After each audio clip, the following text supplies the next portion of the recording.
Yo, what's going on, guys? DJS here, and I'm back for another commentary.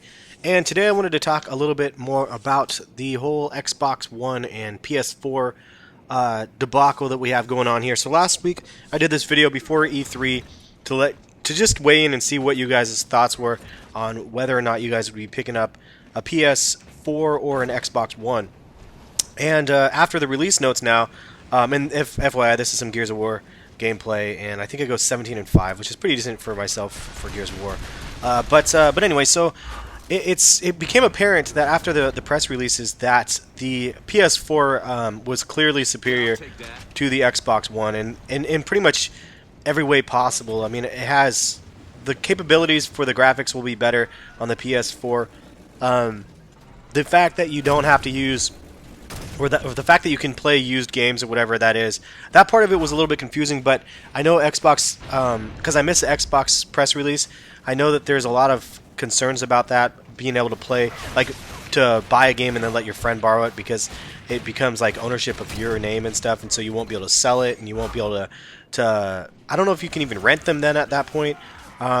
It seems really shady. So I don't know what the hell Xbox is doing with any of that. It seems really off, and here I am trying to use a sniper and fail. It seems really off. It seems like a stupid idea.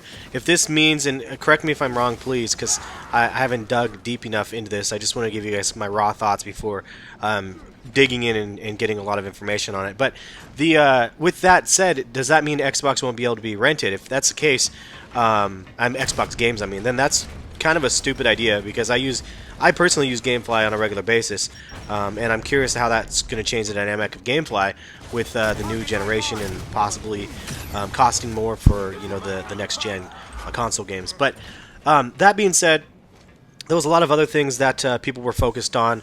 Obviously, the price point is the number one thing. Now, $400 on a PS4 versus $300, or excuse me, 300. I wish $500 on an Xbox One.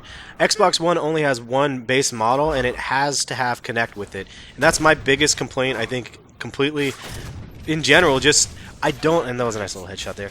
I don't understand why they would do that. It just seems extremely stupid. Look at this perfect location to come up here. Some of these guys are here.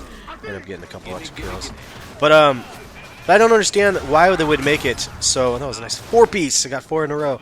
Anyway, man, this Gears. I don't know why people don't like this Gears that much, but I actually had a lot of fun playing this game. The price point is $400 is PS4, and that's, I think, for the base model. Now, I don't know, unless I'm wrong, did they go into detail about which all of the models? Because the price range goes from $400 to $600, and I guess my thing is I always play devil's advocate. What happens if the $400 version is crap and you really want to get the $600 version of PS4 and the memory is just better and everything's all around better for the higher version? That being said, with Xbox, you don't have any options. You have to have Kinect with it, and you have to have Kinect.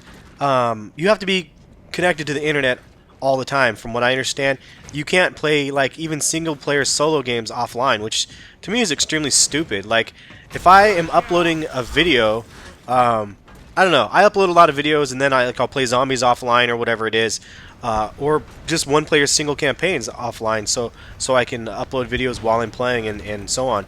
If I'm not going to be able to do that effectively because you have to be connected online, I'm going to be kind of pissed. But PS4 was throwing jabs the entire time, saying that yes, they are definitely not going to be.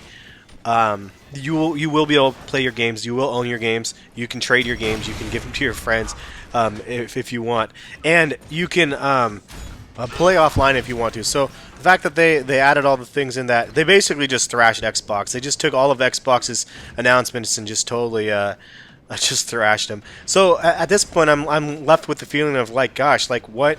And there's a game made by Bungie that's actually going to be on PS4 as well, which is I think a first, because Bungie used to be exclusive with Xbox with Halo and stuff. But I could be wrong. It might not have been exclusive, but I know that Halo is obviously Bungie. There's a little 2-piece right there. I just don't know at this point what Xbox is going to do.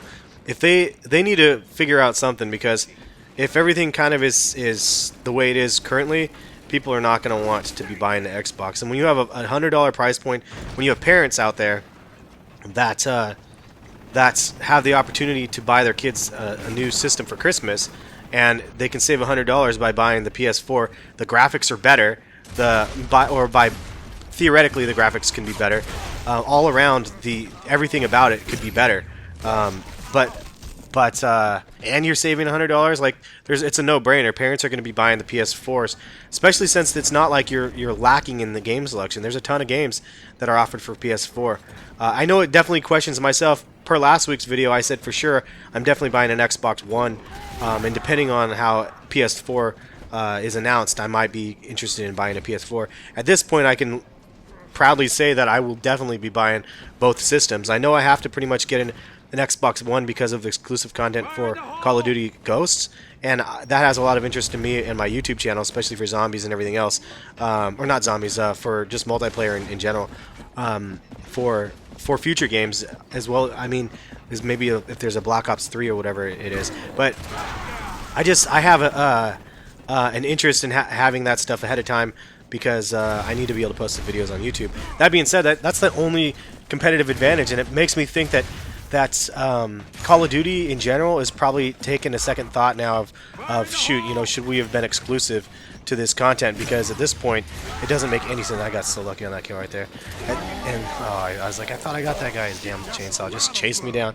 And I think that they're probably scared as well, because what this can do is this can build steam for other enterprises to step forward, such as like Battlefield 4 or whatever it is. I think that it gives them a lot of momentum because of the exclusivity, and just one exclusive game is not enough to make people, and parents especially, go, yeah, we definitely want to make sure that they get this version. Now, on the other side of the fence is Xbox One does have the whole capability of, and right here I'm like, God, I should be able to hit this guy. Not horrible. I don't even know why I was wasting my time throwing that thing. Xbox One does have the whole integration thing with your home system, as in it's supposed to be your one-stop shop sort of entertainment system, and you can use Kinect, and your parents and your little siblings and everything can be involved with Kinect, and it's kind of like the wave of the future type vibe, supposedly. Hardcore gamers don't give a shit about that stuff, at least in my opinion, but if you have children and adults and wives and girlfriends that want to get involved, maybe that stuff can be fun, but to me it's still a little bit gimmicky, and I don't see myself. I don't see myself ever plugging in, connecting, being like, "Hey, wife, let's play Zumba," or whatever the fuck the dance game is on Kinect. I don't see myself like wasting my time with any of that stuff. If you guys use Kinect, let me know what games you guys play Kinect with currently and how it works out for you guys. But me personally, I just don't see it. So at this point, I think it's safe to say that PS4 has they hit it out of the park with the press release the other day, and I'm curious to see how this is all going to lay out. And within this first year, I don't know how long Xbox has exclusive titles or exclusive rights to the DLC on Call of Duty. But if everything goes downhill for Xbox, as I'm kind of predicting, unfortunately, then I can see that they'll pull that hold, or as soon as the contract or whatever ends. With exclusive content, they'll definitely be moving it on to PS4. And if you didn't know, the sales of Xbox 360 and PS4 or PS3, I looked up the history of it, and from what I understand is Xbox is actually kind of losing now because PS4 has more units out there. But anyway, leave a comment, let me know what you guys think about this. We'll catch you guys for another game. 17-5 was my game here, and have a good one. Peace.